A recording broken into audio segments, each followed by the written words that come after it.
Hi. Hey. Hi. Today's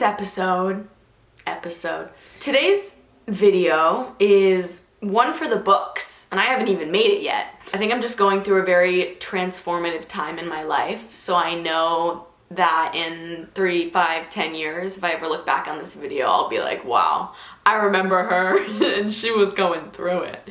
I just ate Chipotle, and that's not why I'm going through it, but it isn't helping. It's really important for me to say that because I don't know about you, but after I eat Chipotle, I feel like I have to be horizontal and asleep. It's not about anything other than eating more than my stomach wants. Cause it's in the little bowl, but it's not a little bowl, it's a big bowl and it's so good. And then I finish it and I'm like, whoa. So I'm overwhelmed physically and emotionally. I am experiencing heartbreak right now. It feels really weird to say that on camera. And I'm not gonna get into the details of what's happening in my life because I just don't feel ready. It's very fresh and I don't know, this is just not a story time of my life right now. But I do think in order to have a genuine heart-to-heart, which is what these types of videos are for me, I really wanna connect with you guys, there has to be some level of transparency. I wanna let you guys know where I'm at, and I feel like that information informs a lot of the other stuff I'll be talking about without me sharing any more than necessary. So yeah, it's been really hard. I feel messy, different every 30 minutes. And hi Moon. You help.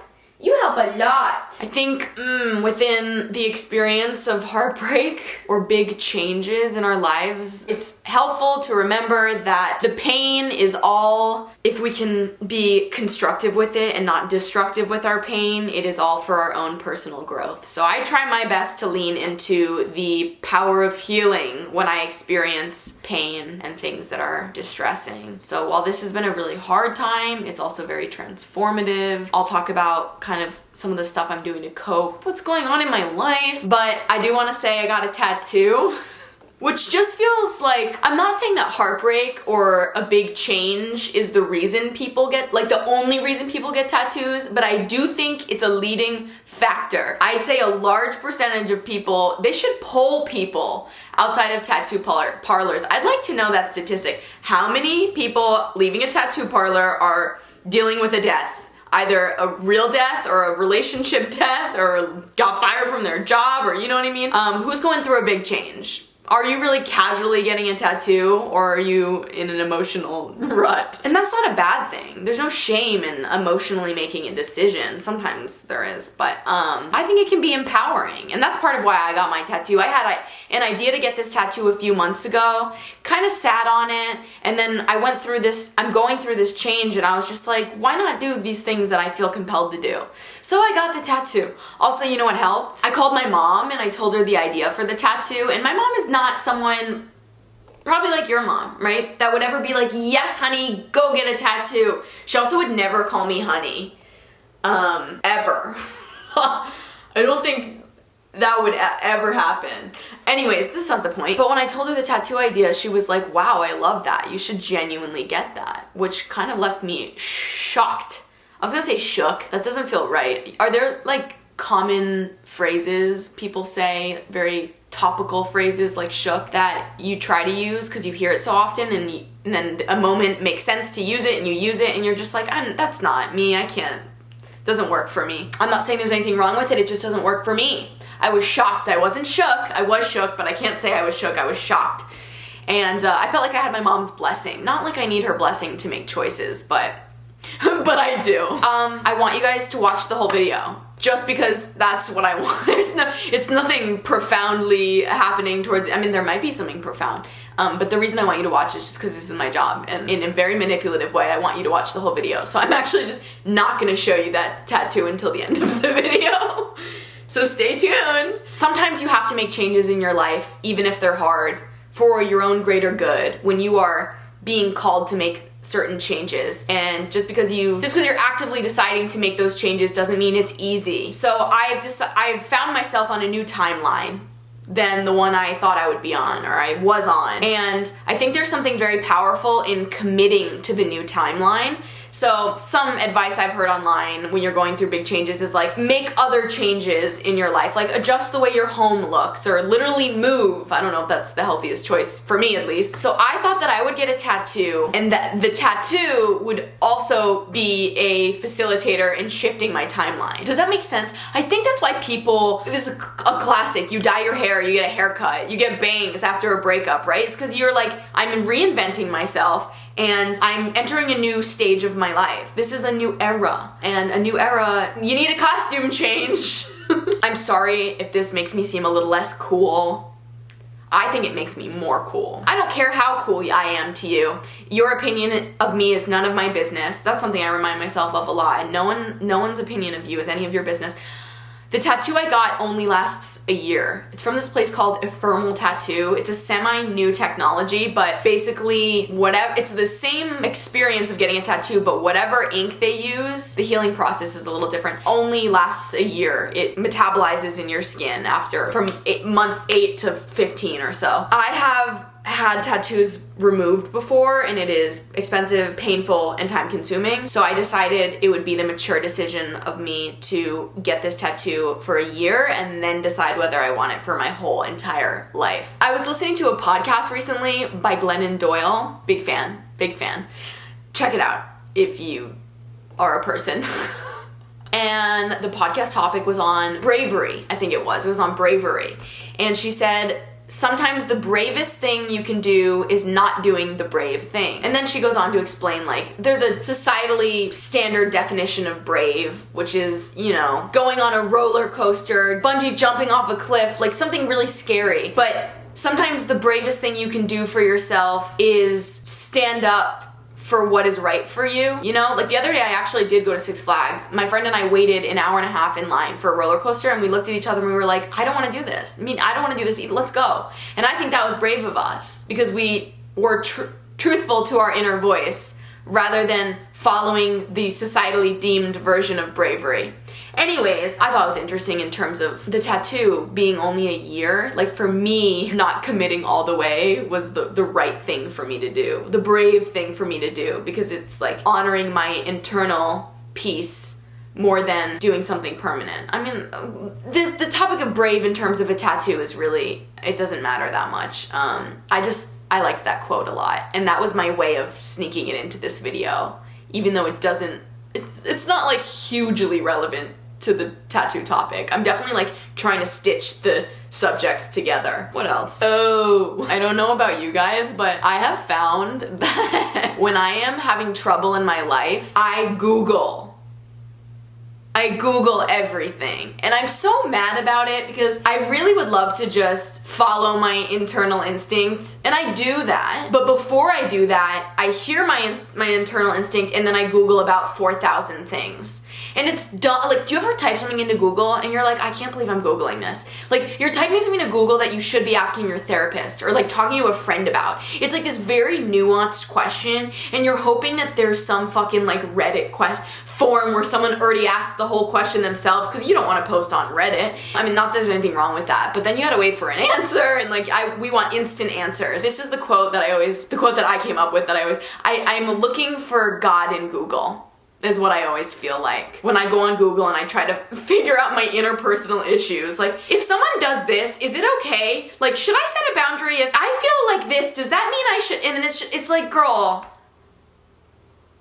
do some journaling, okay? Like, sometimes Google helps and you will find other people's experiences, and it can be really informative. But I think we all know when we reach that point when we are looking far too much into external validation or confirmation than we are in our own experience. Please let me know, do you look for God in Google? I want to like redo my Google search. I can't, it's embarrassing. If someone took my phone, I think that would be one of my biggest fears for them to look at. It's not like, oh, nudes or sketchy texts, or it's my Google searches. And not because it's anything bad. I haven't done anything bad. It's like I'm ashamed of the dumb shit that I look up. It's like, girl, just live, you know? Live before you check in with Google on whether you're living correctly, is all. That reminds me, a parallel is like also watching YouTube videos of people talking about things that you're going through. At least 2 times now, could be 3. I get a DM from you guys being like, hey girl, a hey girl text is never good. It could be an array of things, but it's never good. Hey girl, I just wanted to let you know that this random video has made its way onto your playlist. So it's like my Revealing Your Secrets series. At the bottom of it will be like, yoga for self-respect. Or like, just basically these like embarrassing, they're not embarrassing completely by nature, but it's embarrassing that I accidentally added them to my public playlists, like my work playlist, you know, this is my job. And then at the bottom, it's like this really very intimate video that I've watched on my own free time that I've accidentally, for some reason, I don't even know how this happens, added to a playlist. And again, I know I said that nobody's opinion is relevant, but it just feels like an overshare that I didn't even consent to oversharing. You know, at least when you overshare, you can go, girl, you did it again, stop oversharing. But when you accidentally add something to your public profile and you didn't mean to, it's like, I didn't consent to that. With the slip of a finger or an error on the phone, suddenly everybody knows that I'm grappling with my self-worth or whatever it is. So I guess in conclusion, if you ever see that to be the case on my profile, send me a hey girl DM, okay? I wanna know sooner than later. I have this image. Okay, you know how every week your phone tells you your screen time for the week. You were on your phone for 4 hours, 8 hours, whatever shameful number comes up, and it's never a number you're proud of. I mean, I can't remember one time where I was like, nice, Alex, good work. I have this image in my head of me or anyone really on their deathbed and their phone being like, hey girl, you spent 32 years on your phone. And that's sad.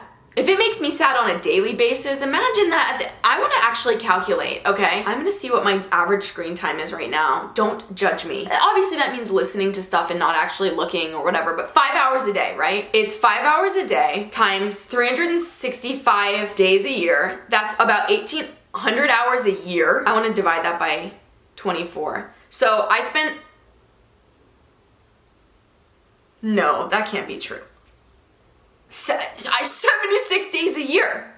And then imagine if I live 85 years and I started using my phone like this at like age 16. That's just the trajectory I grew up in based on the world and technology. And then I times that by, that's 69 times 76 days a year. 5,244 days of my life. If I keep this shit up, I will have spent staring at my fucking phone or listening to my phone, being engaged with my phone. This isn't even real. What is this thing? I actually need that to go over the stuff I want to talk about. I just have, it says on my phone notes, deathbed screen time. I want a deathbed screen time. We should ask Apple for that, but I don't think they'll deliver because it will only make people not want to use their phones. No one's gonna be like, I want to up my deathbed screen time. That's quite the opposite. What else do we have on here? So this big change that's happening in my life has caused a shift in the way that I'm functioning in my world and in all of my relationships, and I've been focusing a lot on the idea of radical honesty. Not to say I was ever like a blatant liar in my life. I'm not like going around constantly lying, but we all lie. We tell white lies. We withhold the truth. We withhold our honest truth because we're afraid of conflict, losing relationships, hurting people's feelings, not being loved. So there are a lot of times in my life, just like most people, where I'm not totally in alignment with my true self, or I'm not doing my relationship with a friend, a significant other, a family member any favors by withholding my feelings or my questions or my truth in relation to something that directly involves that person. And that's when you start building resentment or distance between someone because you didn't even give them or you the chance to work through a problem. So I've been entering this new phase where I am radically honest to the best of my ability. I make mistakes with everyone in my life, which means I didn't like that. Where did this come from? Can we talk about it? This is a boundary, whatever that looks like. And I will say a couple things. First off, this doesn't mean being hypersensitive negative to everything. I think actually it helps you be the opposite, because if you talk about the things that really matter, the little nuanced things don't bother you as much because you're like actually addressing the real issues. Secondly, you don't realize how often we suppress ourselves from being honest and tackling issues with the people we love, which I think it's a sign of love to really work with someone and have hard conversations. It really tells them like, or set boundaries. It's you say, I love you, and in order for this to work in a healthy way, this is what I need. Until I started making this type of functioning a priority, I didn't know how much I wasn't doing it, because every single time something comes up where I feel like I have to be honest, I get sick and I feel anxiety, and I'm like, I can't do this, I can't do this, I can't say this. If just a friend does something that bothers me, I don't want to cause a problem, and then I remind myself this code that I'm trying to live by, and then I do it and I feel amazing and we get closer and it's refreshing. But you don't realize how often you are not living in your truth when you just get used to not living in your truth, or not, and maybe it's not living in your truth, but like respecting and voicing your position in any given matter. You know, you only realize how much you don't do it, I think, until you start doing it, and then your body starts informing you more often when you have found yourself in a moment that you need to say something. Because otherwise, I think we start almost living in autopilot and you don't even catch yourself in moments being like, oh, I didn't like that. And then too much time passes, or you just ended up not handling it correctly in the way you would want to. So something to think about. It is very helpful to being a happy person. I will say, I notice the more I do it, the more freedom I feel and the more confident I feel in who I am and what I'm doing. I think it might be like a key to life. Like I've unlocked something that is transforming my relationship to everything. Does that make sense? Cool. Okay, if you're going through a hard time, let me tell you, I have discovered something that is very helpful. I have been doing it every morning and every night, and it is really, really, really, really helping me not be fucking miserable. It's super, like, you might roll your eyes at me. You're gonna go, okay, Alex, whatever. I journal a lot. Every morning, 3 pages, The Artist's Way, if you've ever heard of it. I think it's super helpful. I've added an element of journaling to my journaling routine. Gratitude journaling. I try to fill out a whole page every night before bed and every morning when I wake up. Sometimes I miss for a week, whatever, of stuff that I'm grateful for. It's hard to fill a whole page with stuff you're grateful for. It makes you start really thinking about the things in life that you enjoy and that you love. And the reason I think this is so, and I think there are like studies that prove how this is super helpful beyond just my word. But for me, I think it's a matter of we get in a headspace and then we live life through that headspace. It's like a flow of energy where if you're having a bad day, you continue to have a bad day because you're in a place of the belief, I have a bad day. Stuff's not going right. All of this stuff is bad. And then you start looking for bad and feeling worse. So when you gratitude journal every night before bed, I think that is helpful for like reprogramming yourself while you're sleeping. And then when you wake up and the first thing you do is gratitude journal. I actually do my regular journaling first. It doesn't matter. One of the first things you do is gratitude journal. It puts you in the headspace to be grateful for the things in your life, to be looking out for stuff that feels good and functioning under the belief that life is good, even when there's bad stuff or unpleasant stuff happening. Try it out. I'm 10 out of 10 certain that it is helping me heal significantly faster than I would be able to if I wasn't doing it. Moo. She's really distracting me, jumping around. If I turn the piano on, she'll play you a song. Ready? She looks so scared. She's like, did I do that? Yeah, you did that. Okay, anyways, that's Moo. A Moo original. Moo recently gained a lot of weight, and I had a friend suggest that I take her to the vet to figure out how to help her lose weight. I didn't think it was a really big problem because I live with her, so it's hard to really identify how much weight gain had occurred. I went to the vet and they told me she more than doubled her weight in 6 months, which I thought was crazy. And they just told me to reduce her calorie intake. So they took her weight information and they said, okay, wait in the lobby and we'll come out and let you know how many calories a day your cat needs to eat. I wait 5 minutes. She comes out and she hands me a sticky note. And on the sticky note, it just said 261. I think that was like one of the most cute aggression inducing moments of my whole life. I was like, oh my, 261 calories a day? Which, by the way, I actually think she needs less than that. Moo, you're really distracting me, okay? Can you come here? Come here. 261 calories a day. I still have the sticky note. I'm gonna literally be holding it in my pocket on my deathbed. It was so cute. 261 calories? 261. It was cute. I thought it was cute. Do you think it's cute? 261. Should I get that tattooed on me? 261? Probably not. That I would say is veering into unnecessary territory. Do you want to know what my tattoo is now? I think I'm ready to tell you. We're inching towards the end of the video, maybe, I don't know. So it's sort of healing still, and I think it's gonna shift over time, like settle in is what a friend of mine told me happens. This is the tattoo. It's so weird because it looks like it's not centered when I hold it up like this, but like this it is. I'm just gonna show you like this. That's the tattoo. It really does. I actually don't think it's evened on my arm. Thank God it's not permanent. This is embarrassing to admit. There's a part of me that's actually, I don't want to tell you the meaning of the tattoo because I have told it to multiple people and every time I do, they're like, oh my God, I love that. And I even have a friend who asked me if it would be cool if they got it as well. Obviously, I'm not gonna tell my friend what not to do, but I was like, I'd prefer you didn't. It's sort of like my own thing. Like, I don't know, I came up with it and it feels like my own, but then you can get it, I guess, but I'm not gonna be happy about it. So don't get it. But you can, I won't stop you, but don't.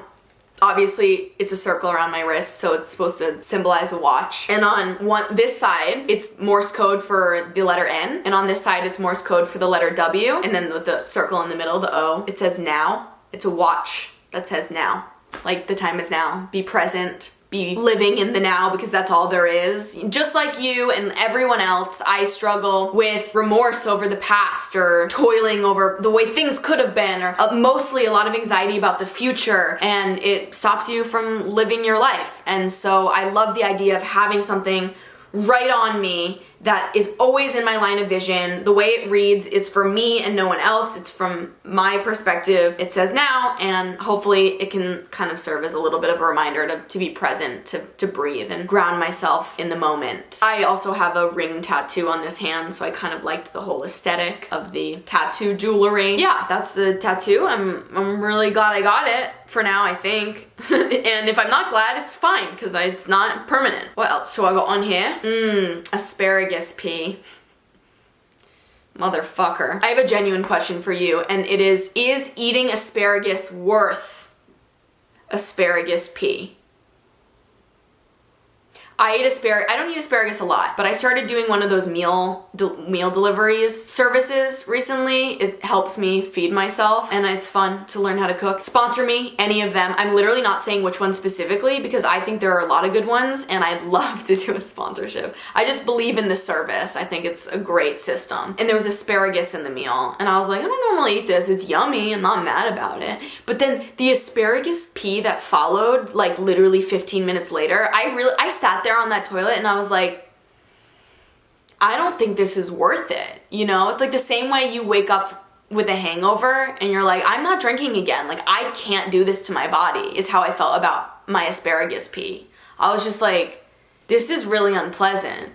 So I was wondering if any of you guys relate. Like, are you disturbed enough by asparagus pea that you will not eat asparagus? Because I feel like I might have to never eat asparagus again. It's really gross. I guess I could just I could just not be out there sniffing my pee. You know, that would be a solution. I don't know. Let me know. It's a really serious issue. Speaking of asparagus pea, I actually have to go to the bathroom. Hold on.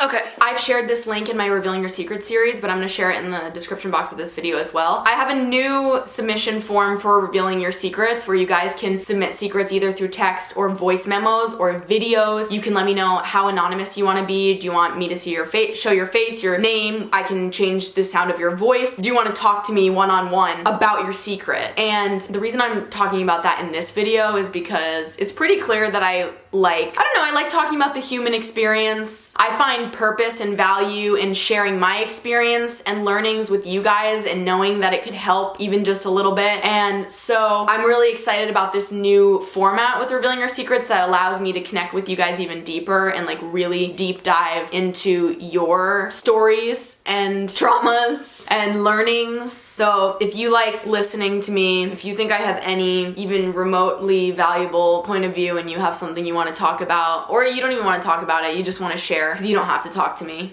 You don't have to talk to me. I'll leave the link down below, submit some stuff. I would appreciate it a lot. I'm not going to tell you exactly what it's for, but it's for something. So thank you for your time. That's actually everything I have written down for this video, and I have this urge to keep going, but I don't really have much more to say. I think maybe the urge is just I'm finding some sort of feeling of satisfaction doing this with you here now, and I don't want it to stop. But I really did say everything. I hope I got it across. All right, this is dragging on. Okay, it's dragging on too goddamn long. I'm leaving now. Thank you for watching. Let me know what you think about anything in the comments down below. Bye. You want to say bye, Moo? Bye.